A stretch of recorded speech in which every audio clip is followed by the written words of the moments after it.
Third race weekend for the BMW IBSF Bobsleigh and Skeleton World Cup at Altenberg in Saxony. Day one, and in snowy conditions, the women's skeleton were first on track. Tina Hermann of Germany, a regular podium finisher here, was only fifth after the first heat and dropped into the red halfway down the run, but she had enough to beat Austria's Janine Flock to the line. Sophia Griebel, her teammate, was next up, having been fourth after the first heat, but just 300s in front of her teammate. And as the snow continued to lie in the track, Griebel couldn't find Hermann's pace. She'd slip into the red and not recover by the line. Second place with 3 to go. Among the three were two Russians, for the first time in her career in a podium position, Yulia Kanakina. The Russian has a great start, and she put together a really nice drive down the tricky Altenberg track as well. The first World Cup medal of her career guaranteed as she beat Hermann to the line, and the first ever for a former ballet dancer. Winner last time out on her home track in Winterberg was Jacqueline Lurling. The German ace lay in second place after the first of our two heats. She had enough in hand to ease away from Yulia Kanakina at the bottom, but her eyes were on gold, and that was held potentially by another Russian. In Sigulda, the season opener, Elena Nikitina claimed her first ever World Cup win.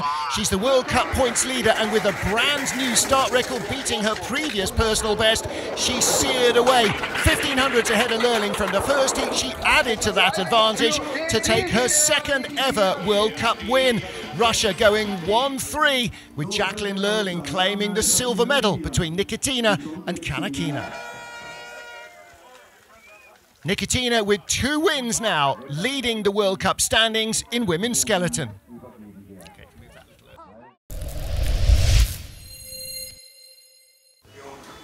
Snowy conditions for men's skeleton as well in Saxony. Local boy Axel Jung from Dresden has had a bit of a torrid love affair with this track. Sometimes he loves it, other times it doesn't love him back. Sixth after the first heat, he put together a nice run in the snowy conditions, brushing away the snowstorm to take the lead, but there was still 5 to go. Was it enough for a medal? Ahead of him, former winner and teammate Christopher Groothaer.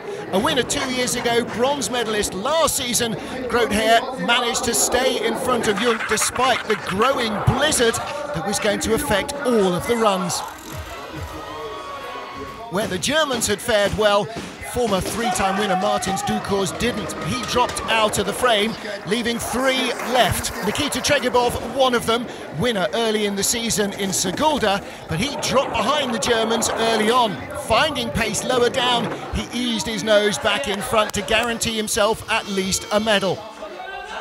The Olympic champion Sunbin Jung of Korea was in second place after the first heat. He was only 600s ahead of Tregibov. Could he stay in front of the Russian and deny him a chance to win? Yun kept himself in the green all the way down the tricky Altenberg track, coming across the line with 1 to go as the race leader. Last man on the ice, Alexander Tretyakov, celebrating his 99th World Cup start, his first World Cup here back in 2004. He's starting quicker now than he did then and driving a whole lot better. Half a second ahead in the first heat. He celebrated his 12th career World Cup win, his first ever in Altenberg, in some of the worst conditions that we've seen for years. Sunbin Jung and Nikita Tregibov completing the podium, another 1-3 for Russia, and it is a 1-2 in the points for Tretyakov and Tregibov.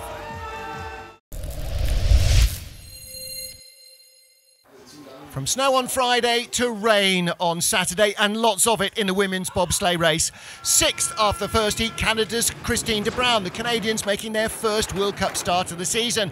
2 good starts with Christian Budnowski behind her, and a really exceptional second drive from Christine de Bruin left her in the leader's box with 5 to go.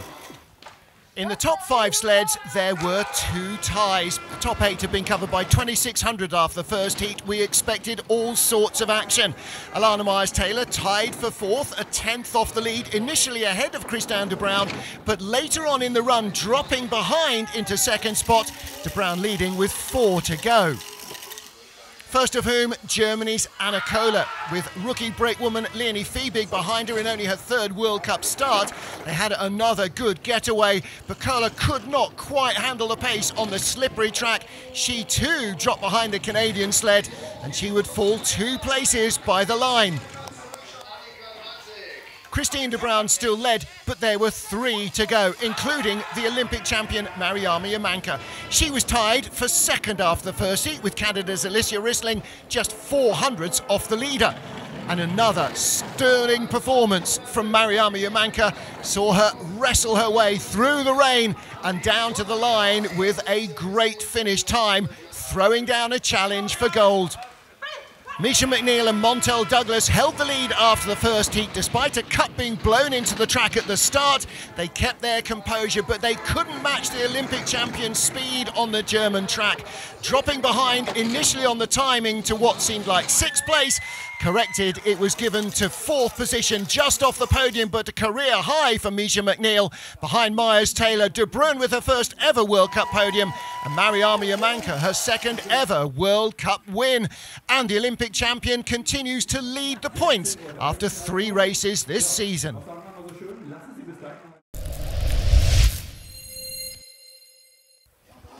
Rain for the 2-man race in Altenberg on Saturday evening, and lots of it. Nevertheless, Roman Heinrich of France had produced a scintillating first heat, a career-high 5th position in the first run. Could he hold on? The answer seemed a little tricky. He'd have to stay in front of Russia's Maxim Anjanov, and he did, guaranteeing France's best result in 2-man this century. Ahead of him, though, by nearly a quarter of a second was Nico Walter of Germany, the local boy, off the podium in the first heat. But could he fight his way back in? A good second run left him ahead of Heinrich, but it still left questions to be answered. 3 sleds remained, among whom was the Olympic champion and fellow hometown hero Francesco Friedrich. In the soft conditions, he'd been 800ths off the lead from the first heat, but a near perfect ride in the second run left the rest of the field trailing in his wake, and that put the pressure on the remaining 2 sleds. To beat Friedrich, Oskars Kibermanis of Latvia would need something exceptional. On the podium the last 3 straight 2-man races here in Altenberg, Kibermanis looking to keep that alive. Couldn't stay in front of Friedrich, but would he be in front of Walter to guarantee himself at least a bronze medal?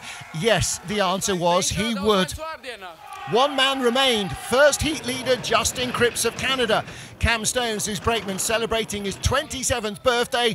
Cripps led after the first heat by a whisker, but couldn't hold in the resurgent Friedrich in heat 2. Silver medal for the Canadians, gold for Francesco Friedrich. The world and Olympic champion taking his 3rd straight 2-man win of the year. Friedrich in imperious form on his home track and comfortably leading the 2-man standings with a perfect record.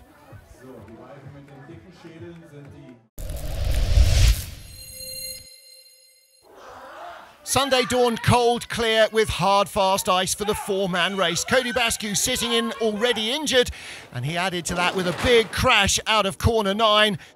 The crew shaken and bruised, but thankfully no broken bones. In the top 5 after the first heat, Russia's Maxim Anjanov, after a really strong 2-man showing, another great race to start his season. So far 7th and 8th in the 2 World Cups, he'd improve on that with a personal best 5th place guaranteed here in Altenberg. In the top 4, but out of the medals after the first heat, Hans Lochner.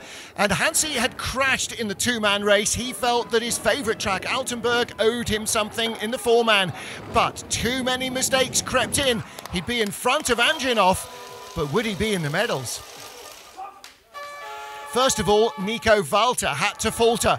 Having finished 4th in the 2-man, Walter did not want to miss out on the medal on his home track in his favourite discipline, the 4-man. Despite mistakes, he would stay in front of his teammate, guaranteeing himself at least a medal, a bronze at that. His 3rd straight medal of the season in 4-man. Second after the first heat had been Oskar Kibermanis. Bronze in the 2-man, kept a 3-year streak of medals in Altenberg alive, and he's got the same going in the 4-man competition. He too would stay in front of Nico Walter, guaranteeing himself at least a silver, but was it enough to challenge Francesco Friedrich? The world and Olympic 2- and 4-man champion had a quarter-second advantage from the first heat. The crew didn't start quite as quickly, and Friedrich made a couple of mistakes early on, but enough to hold his lead. He steadied the ship, and at the line, winner by 0.3 of a second, delighting the crowd for the second straight day.